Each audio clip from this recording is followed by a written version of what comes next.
नमस्कार, मैं अभिषेक सिंह आज आप लोगों के बीच में एक छोटी सी कहानी लेकर के आया हूँ। आज की कहानी दो घड़ों की कहानी है। एक समय की बात है, एक नदी में बहुत ही विशाल बाढ़ आया था और उस बाढ़ की वजह से नदी में जल का स्तर बहुत ही ज़्यादा बढ़ गया था। नदी में कहीं से दो घड़े तैर कर आ रहे थे। उस घड़ों में एक घड़ा तांबे का था और एक घड़ा मिट्टी का था। दोनों अलग अलग बहते हुए चले आ रहे थे। एक दूसरे किनारे पर था और एक दूसरे किनारे पे था। तभी तांबे के घड़े ने मिट्टी के घड़े से कहा कि अरे भाई, तुम तो बड़े नाजुक हो, बड़े ही कमजोर हो। ऐसा है, तुम मेरे करीब आ जाओ, मेरे बगल में आ जाओ, मैं तुम्हारी रक्षा करूंगा, तुम्हें टूटने से मैं बचाऊंगा।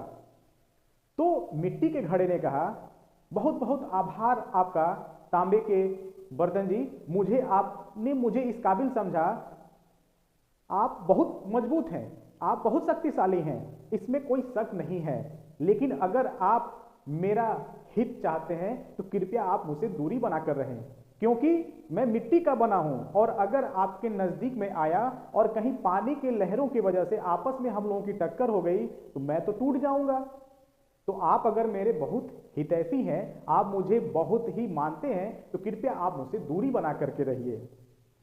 ये छोटी सी कहानी हमें बताता है कि हमें हमेशा ऐसे लोगों से, जो बहुत ही ताकतवर लोग हैं, जिनसे हम जीत नहीं सकते, जिनके करीब रहने से हमें नुकसान हो सकता है, ऐसे लोगों से हमें दूर रहना चाहिए और हमें हमेशा अपना ख्याल रखना चाहिए। और कभी भी दूसरों यानी अपने से मजबूत, अपने से शक्तिशाली लोगों से, अपने से ताकतवर लोगों के साथ हमें क्या करना चाहिए, थोड़ा सा दूरी बनाकर रखना चाहिए।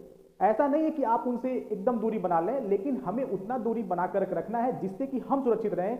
जैसे उस दो घड़ों में से मिट्टी का घड़ा और तांबे का घड़ा बहते हुए जा रहे थे एक साथ, लेकिन मिट्टी के घड़े ने तांबे के घड़े से क्या किया था, एक निश्चित दूरी बना के रखा था, जिससे कि उन दोनों की आपस में टक्कर न हो और वो मिट्टी का घड़ा सुरक्षित हो जाए।